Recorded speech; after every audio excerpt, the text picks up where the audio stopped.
authoritative, deep, with clarity and conviction.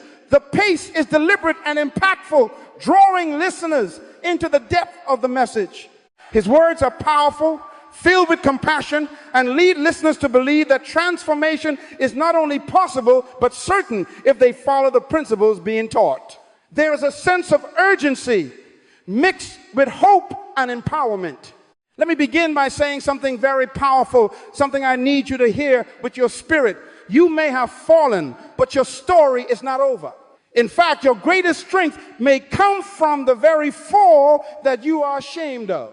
Many of you have faced moments in your life where your character was tested. And yes, some of you have failed that test. But hear this today, failure is not the end. It is a detour to something greater, something more powerful, something more divine. Your fall is not the final chapter. God is the author of your life, and he specializes in restoration. Your greatest potential can rise from the very place where you thought you were broken. Now, the world we live in today often tells us that success is about talent, performance, appearance, how well we can look, how well we can achieve. But I want to tell you this, true greatness is not about performance, it is about your character. Character is the bedrock of your life. It's the foundation on which your purpose stands. Proverbs 4:23 says, above all else, guard your heart, for everything you do flows from it. Your character is the heart of your life. And if the heart is broken, everything else follows suit. You see, character is what sustains you in the storm. Character is the quality that will carry you when success fails, when wealth fades, when titles no longer matter.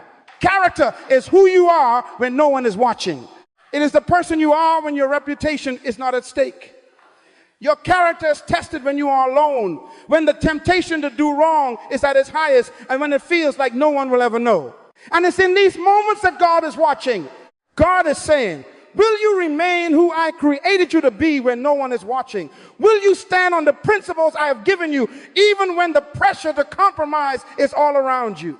Now, many of you know what it feels like to have your character tested. Some of you may even feel like you failed that test. But listen, my friend, failure is not fatal. It's not permanent unless you choose to make it so. I want you to know that restoration is always available. There is always hope for a person who is willing to rebuild, to rise again, to align themselves with the principles that govern not just success, but true success. And true success is a success built on character and integrity. Let me take you back to the story of Samson in the Bible. Samson was a man who had incredible power. He was a leader, a judge, anointed by God to bring deliverance to Israel. But Samson had a weakness. His character was not built to match his power.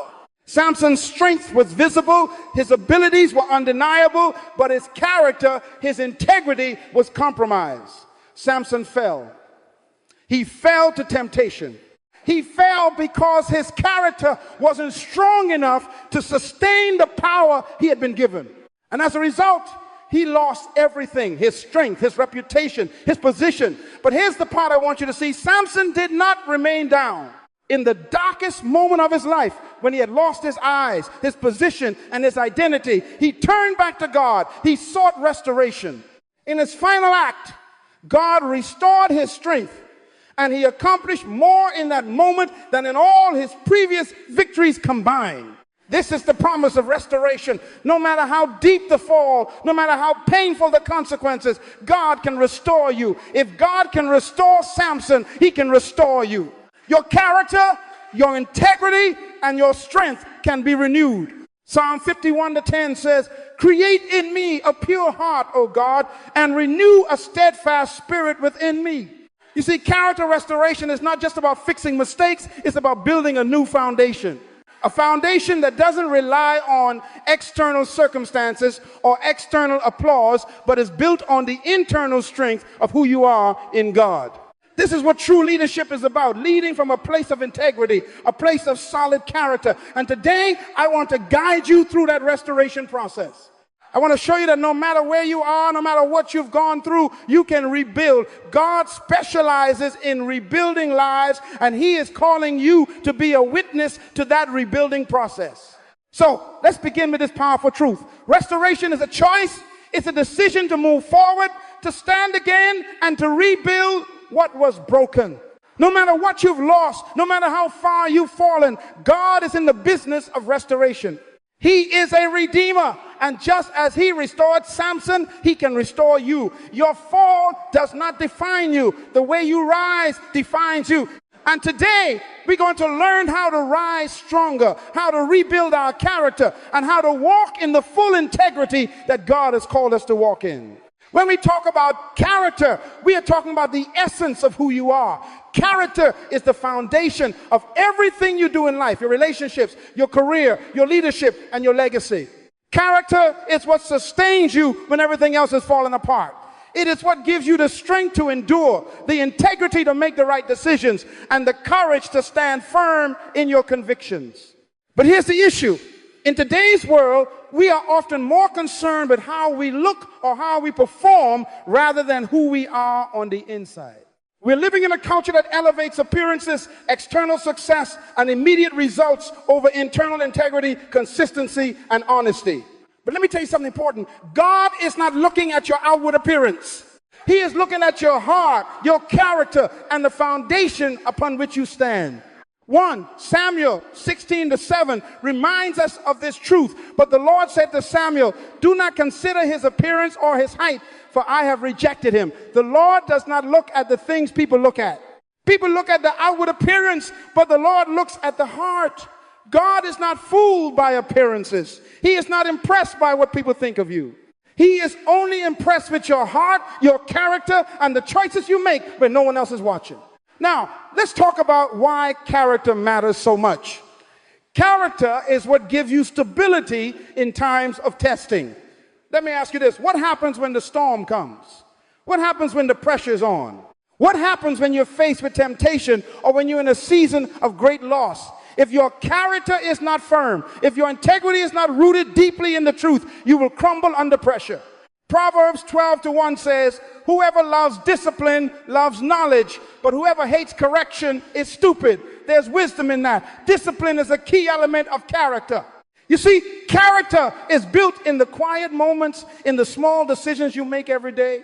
When you consistently choose what is right over what is easy, when you decide to walk in truth, even when the truth is hard, you are building your character. Character is formed by the choices you make when you're alone, when there's no applause, no recognition, and no one is looking at you.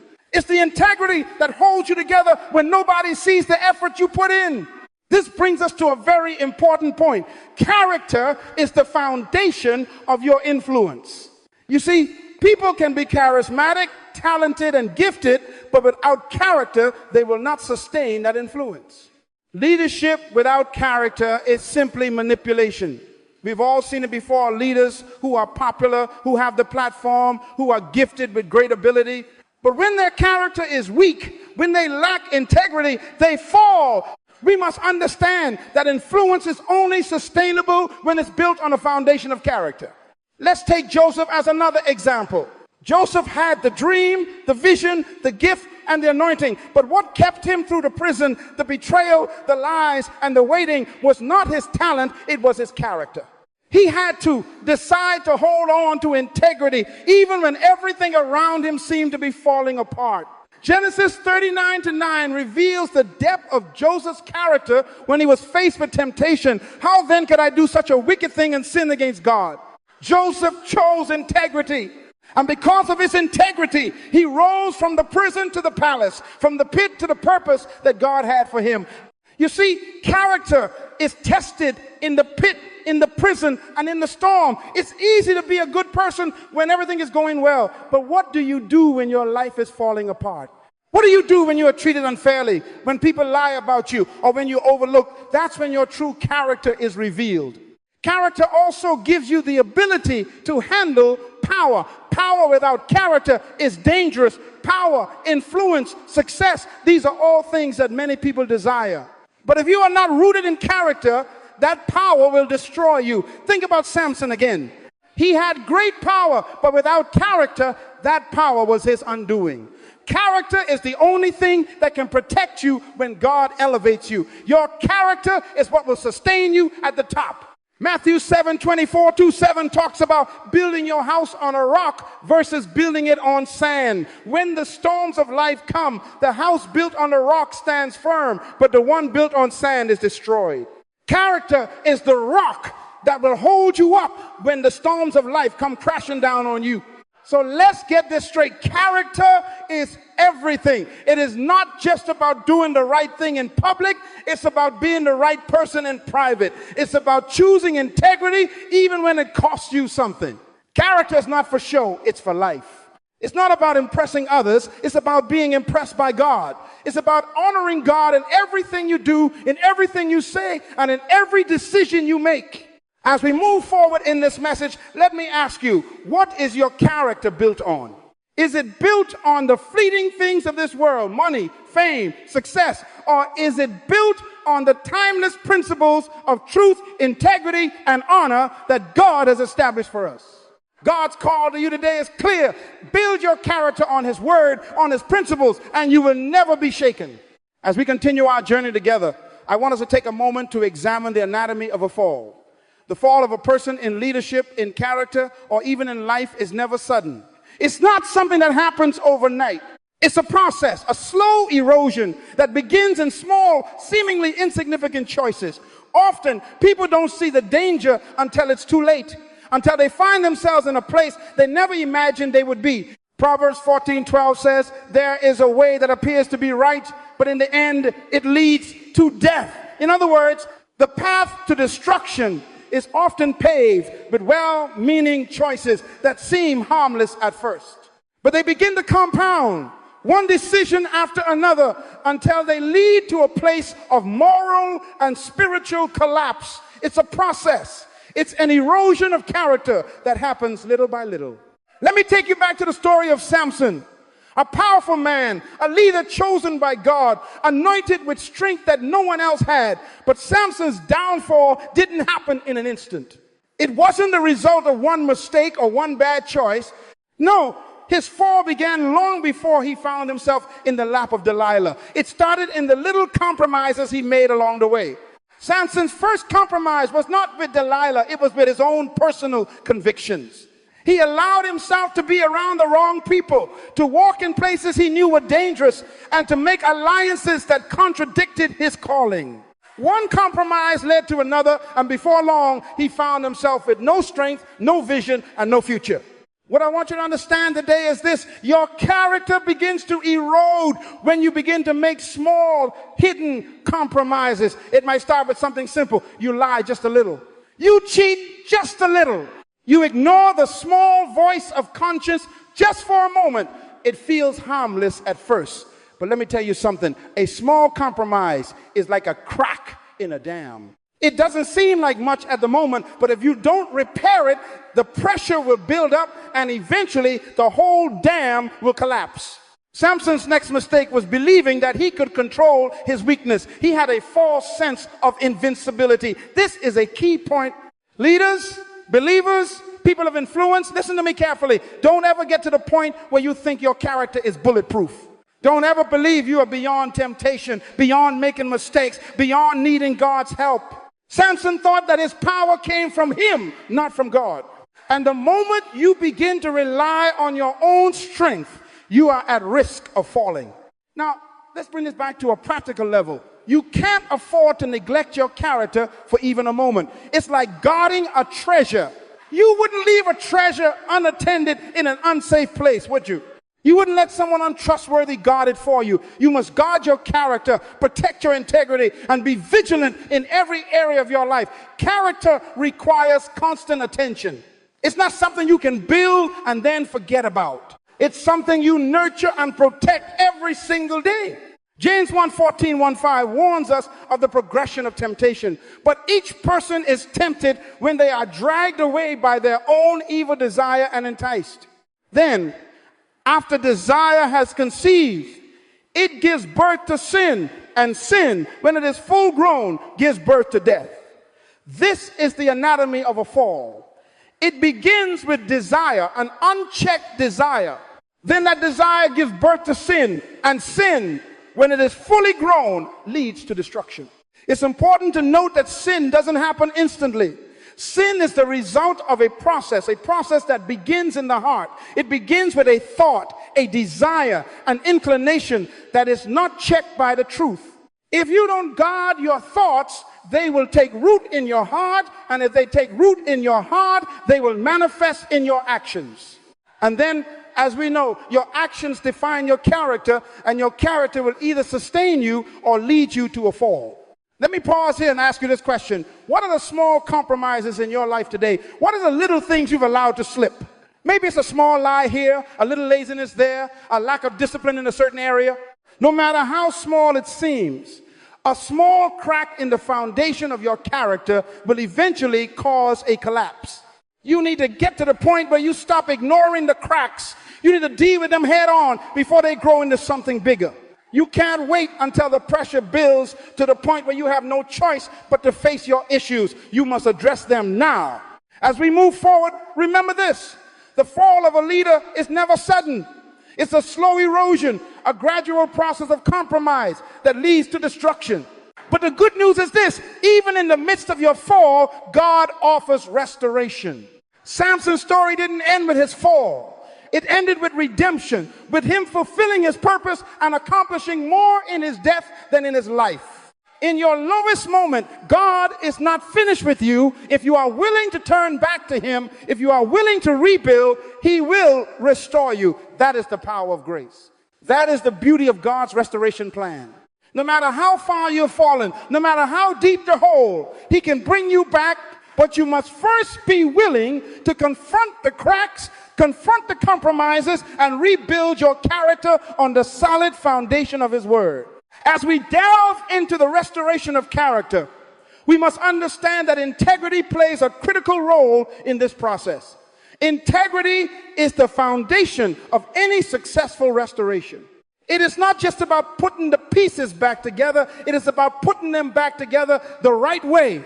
Integrity is what gives you the strength to rebuild, to rise again, and to restore the lost or broken parts of your life. The restoration of your character requires honesty with yourself and honesty with God. You cannot restore what you refuse to acknowledge. Integrity is not just about doing the right thing. It is about being the right person, even when no one else is watching. Integrity is about holding yourself accountable to the truth, no matter how hard that truth may be to face.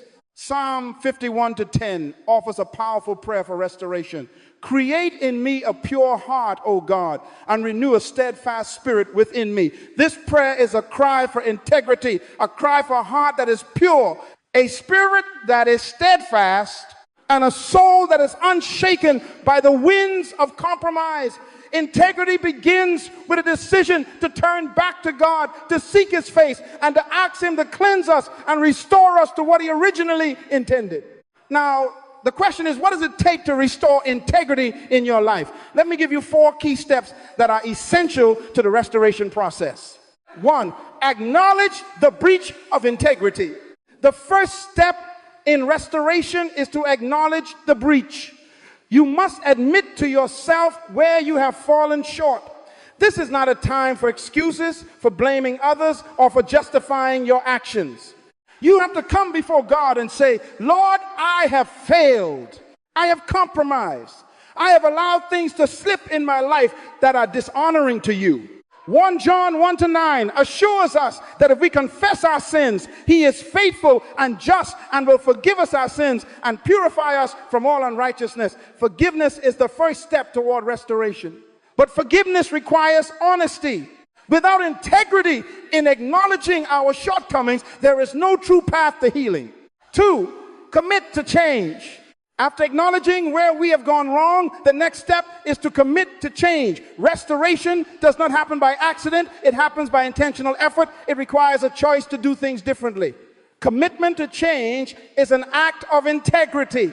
You must make up your mind that you will no longer walk in the old patterns, the old habits, and the old sins.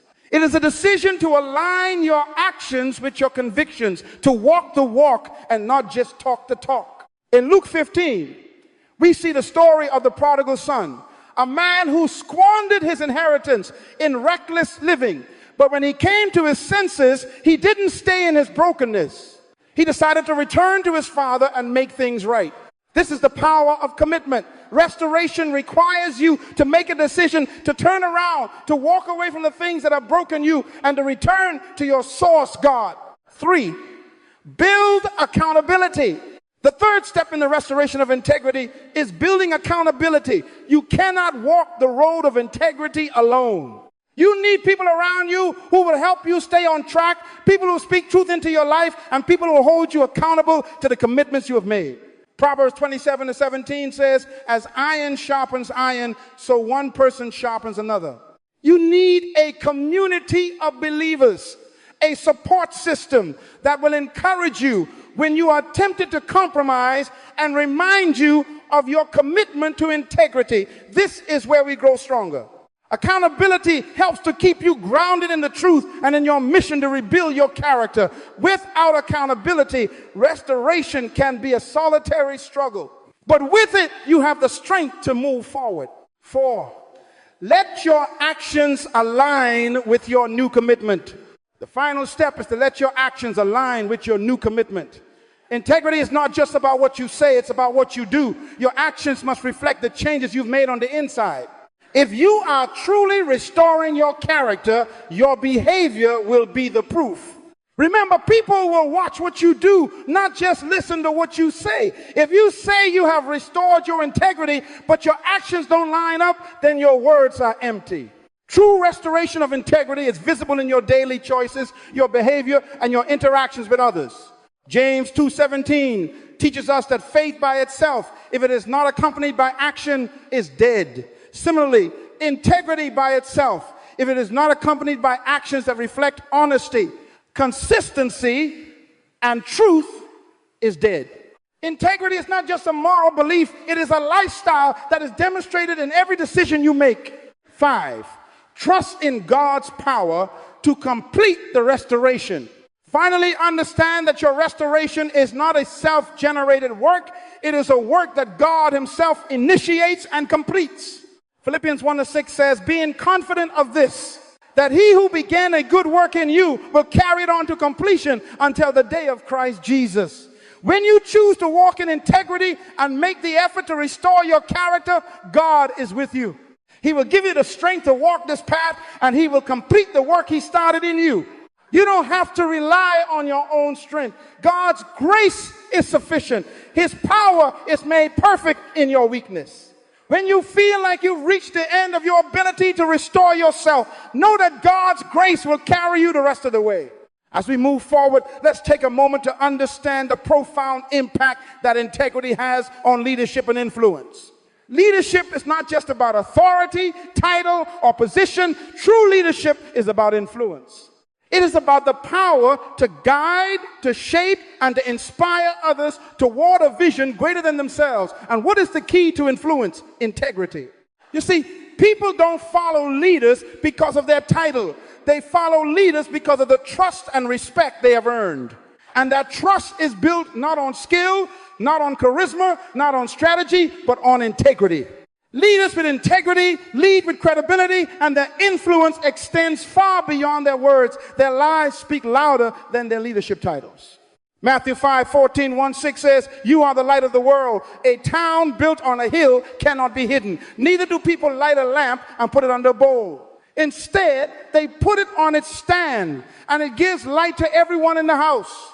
In the same way, let your light shine before others, that they may see your good deeds and glorify your Father in heaven. This passage is not just about what we say, but about what we do. Leaders who live with integrity do not need to boast about their leadership. Their actions will speak for themselves. They shine with a light that cannot be hidden. Their lives, built on the foundation of integrity, become a beacon to others.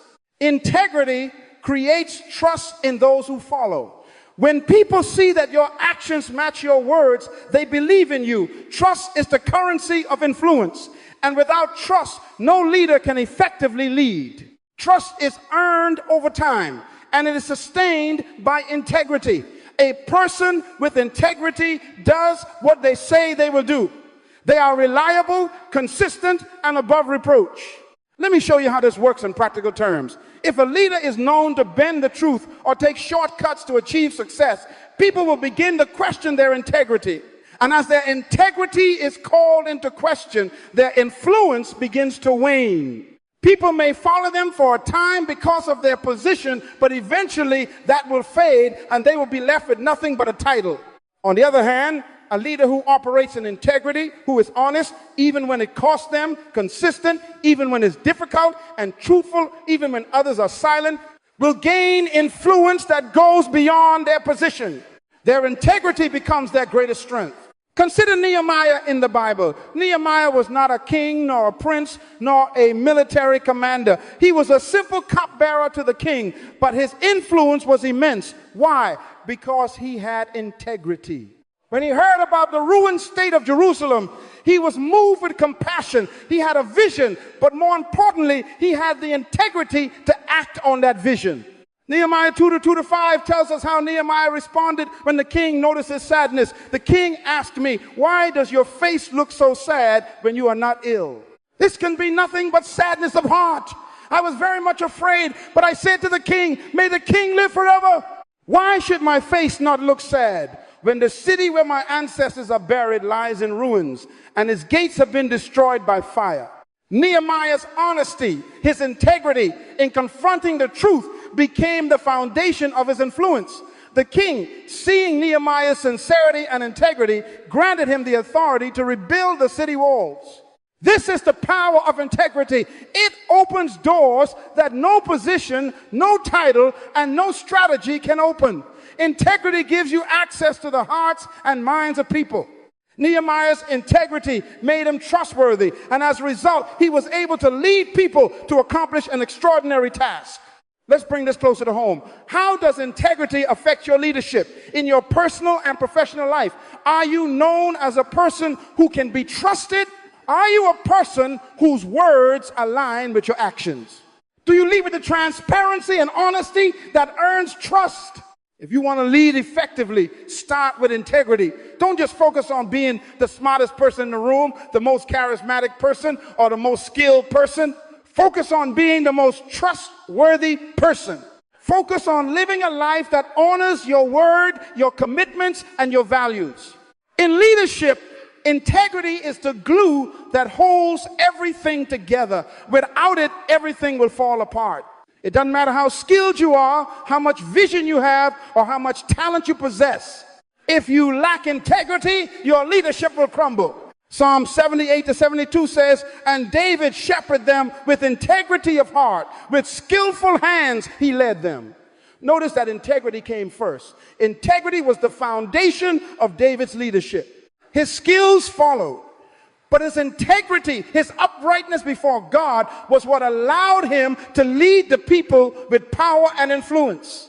I want to leave you with this thought. When your character is built on integrity, you cannot be easily swayed, you cannot be easily tempted, and you cannot be easily defeated. Integrity is the armor that shields your leadership and your influence from the attacks of compromise, temptation, and moral failure. Without integrity, you will rise quickly but fall just as fast. But with integrity, your leadership will stand the test of time, your influence will remain unshaken, and your legacy will reflect the righteousness of God. Now, as we draw near the end of this powerful message, I want to take you to the final thought that encapsulates everything we've been discussing, the fruits of integrity and the legacy it leaves behind. I've shared with you the importance of integrity in your personal restoration, your leadership, and your journey of transformation. But now, I want to show you something even more powerful, the long-lasting impact of living a life of integrity. Integrity is not a temporary investment. It is not something you do to get through the moment, to achieve a short-term goal, or to impress others. Integrity is an eternal investment. The fruits of integrity are not immediately seen, but manifest over time, and they leave a legacy that outlasts you. What does the Bible say about legacy? Proverbs 20:7 says, "The righteous lead blameless lives. Blessed are their children after them." There is a promise in this verse. A righteous life leads to a blessed legacy. The life of integrity you live today will be the inheritance you pass on to your children and to the generations after them. The integrity you build today will echo through the future. When you live with integrity, you sow seeds of trust, honesty, and character into the soil of your life. Those seeds will produce fruit that others will eat, and they will benefit from the fruit of your integrity long after you're gone. But make no mistake, the fruits of integrity don't just affect your family or your descendants, they affect the world around you. When we look at the lives of great men and women, what do we remember most? Their character, their integrity, their legacy. We do not remember their wealth, their position, or their fame. We remember the way they lived, the example they set, and the lives they impacted through their unwavering commitment to righteousness. Take, for instance, Abraham. In Genesis 18:19, God said of Abraham, "For I have chosen him so that he will direct his children and his household after him to keep the way of the Lord by doing what is right and just." Abraham's integrity was not just about what he did for himself. It was about the legacy he built for his family, for his children, and for the nation that came from him. His integrity impacted generations, and it continues to impact us today. Integrity produces a lasting impact. You might not see the immediate results, but trust me, people will see your fruit. They will see your integrity shining through in how you handle difficulties, how you treat others, and how you stand firm in your faith, no matter what. There is a story in the Bible that exemplifies the fruit of integrity. It is the story of Daniel. Daniel 6:4 tells us, "At this, the administrators and the satraps tried to find grounds for charges against Daniel in his conduct of government affairs, but they were unable to do so. They could find no corruption in him because he was trustworthy and neither corrupt nor negligent." Daniel's integrity was unshakable. It was his integrity that set him apart, and it was his integrity that opened the door for him to have a lasting impact in the kingdom of Babylon. When you live with integrity, you create trust with others. You become someone people can rely on, someone whose word is as good as gold. Trust is the foundation of all healthy relationships, whether in business, marriage, or friendship. When people trust you, you become a beacon of influence, and the world will be drawn to your light. But integrity doesn't just change the lives of those around you, it changes your own life as well. Integrity gives you peace because when you live in alignment with your values, your conscience is clear. Integrity provides stability because you are not tossed to and fro by the winds of temptation or circumstance. You can stand firm in the storm, knowing that you have built your life on something that cannot be shaken. Integrity is the bedrock that keeps you anchored. Let me ask you a question. What kind of legacy do you want to leave? Will it be a legacy of wealth and material success, or will it be a legacy of integrity, character, and honor? What will people say about you when you are gone? Will they say he was a man of character, or will they remember the compromises you made along the way? I want you to understand that the legacy you leave is not just about what you accumulate, it's about what you impart.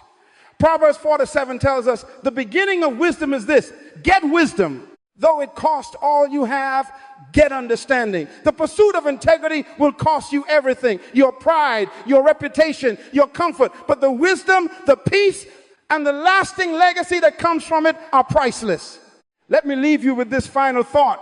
Integrity is not just the path to success. It is the path to significance. Success is fleeting. It comes and goes, but significance, true significance, is eternal. Your integrity will be the defining factor that determines the significance of your life. When you live with integrity, you are not only living for yourself, you are living for the generations that will follow.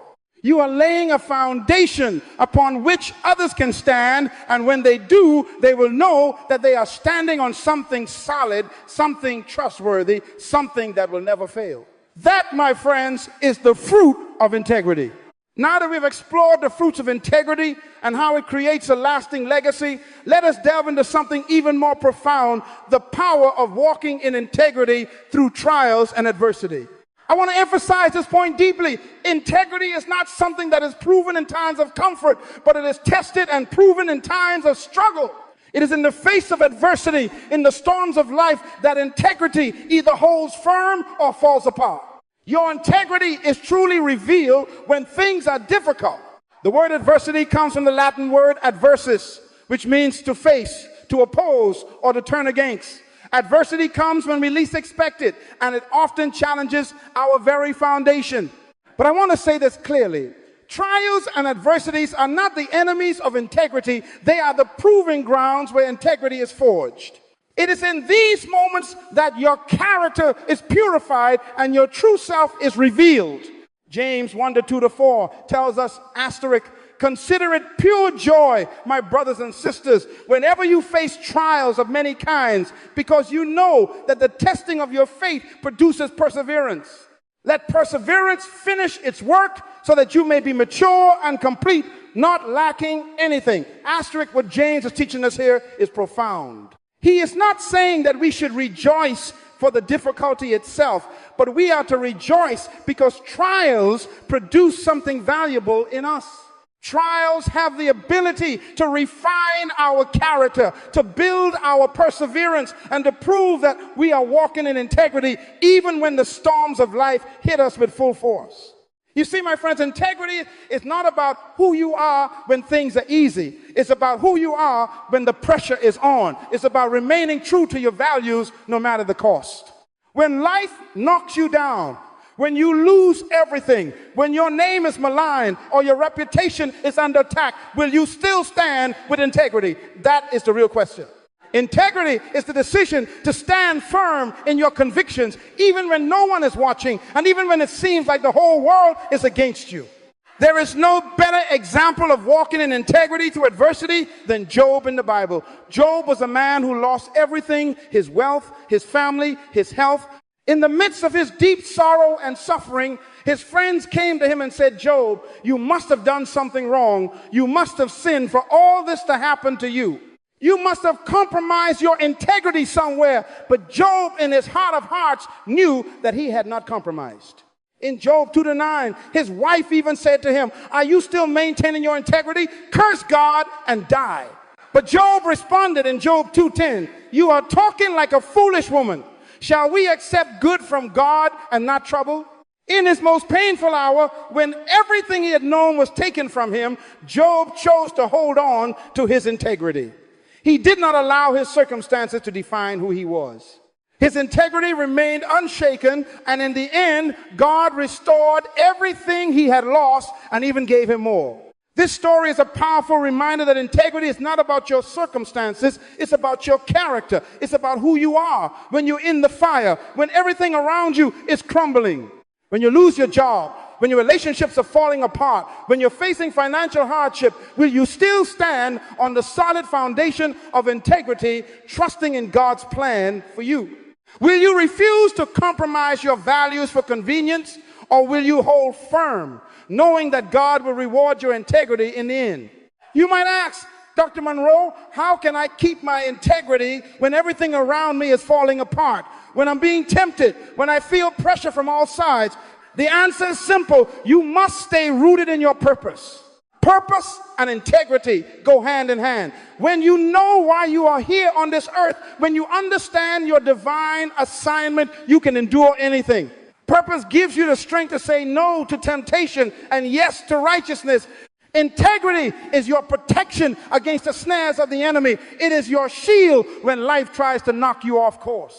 Romans 5:3-4 says, not only so, but we also glory in our sufferings, because we know that suffering produces perseverance. Perseverance, character, and character is hope. Do you see the process here?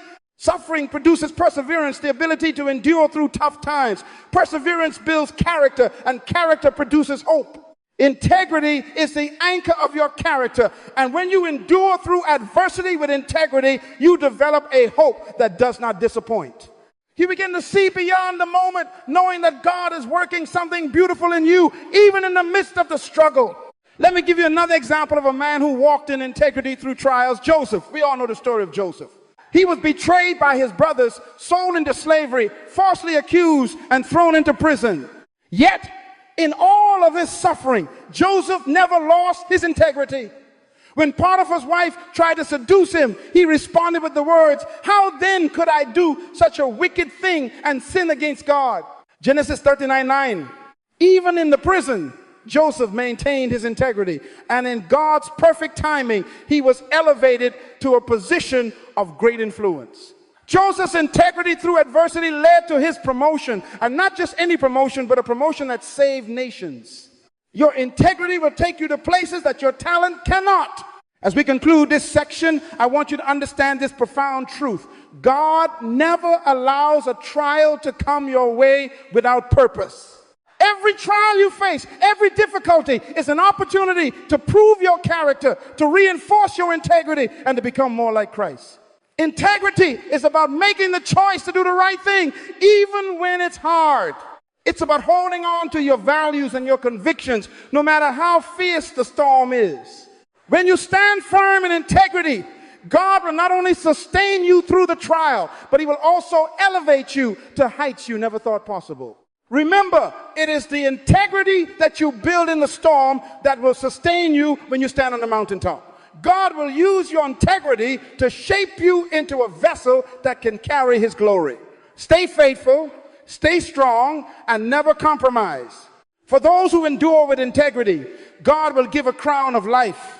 Now, my friends, let's transition to something just as crucial as personal integrity. Integrity in our relationships. As we discussed earlier, integrity is the foundation of everything we do, but it is especially important in how we engage with others.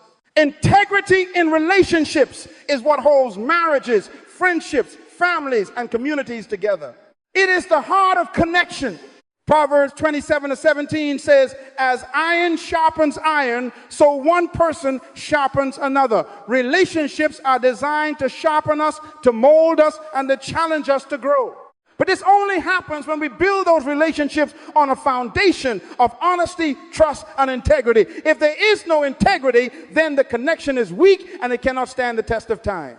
Relationships are like fragile vines. If you do not water them with honesty and truth, they will wither and die.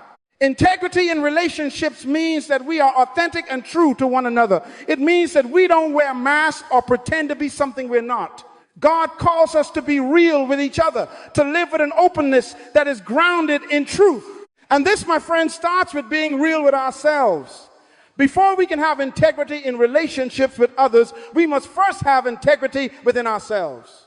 Ephesians 4:25 commands, therefore each of you must put off falsehood and speak truthfully to your neighbor, for we are all members of one body. This scripture teaches us that truthfulness and integrity should be foundational in all our relationships.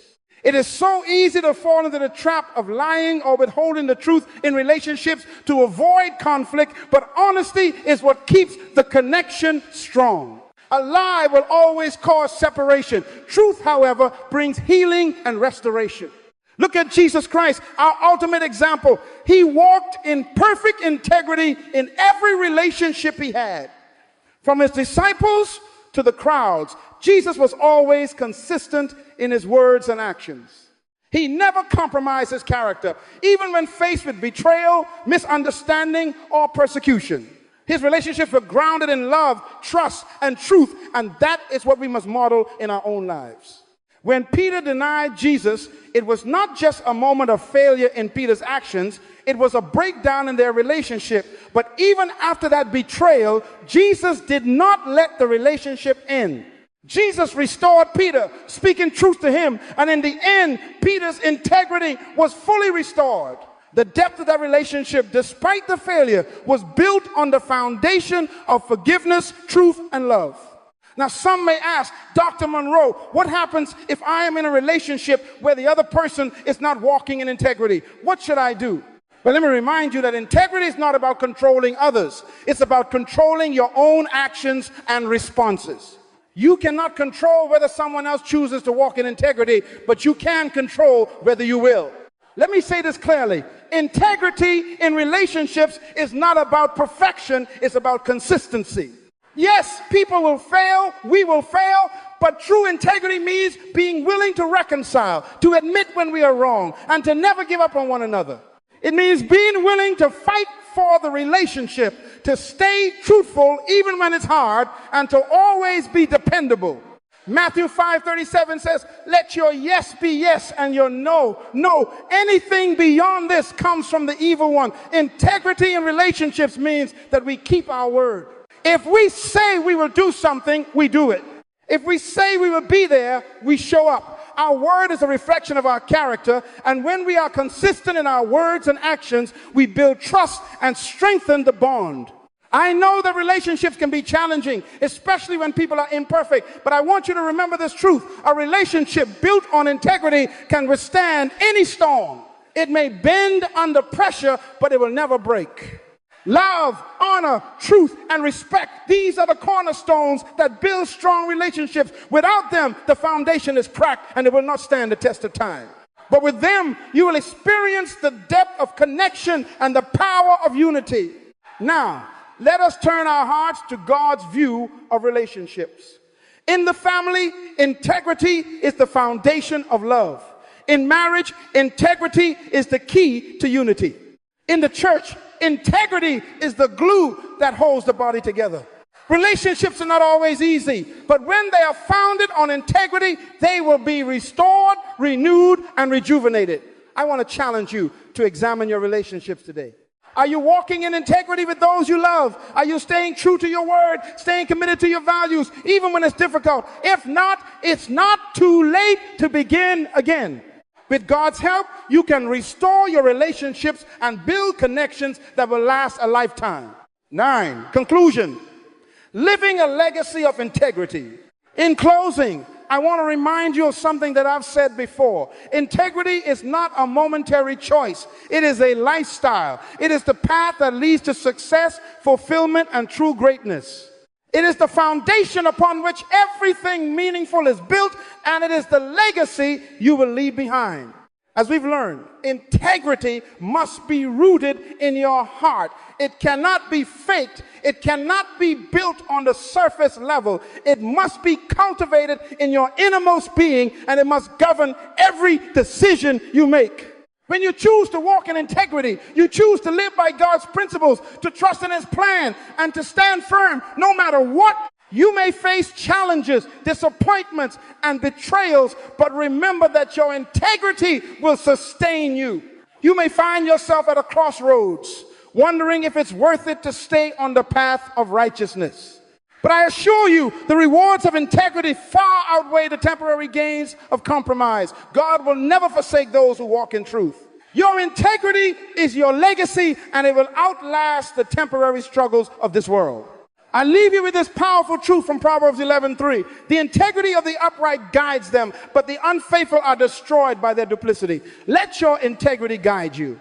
Let it direct your steps, and may it build a legacy that will outlast your time on this earth. You were created for greatness, and integrity is the foundation that will get you there.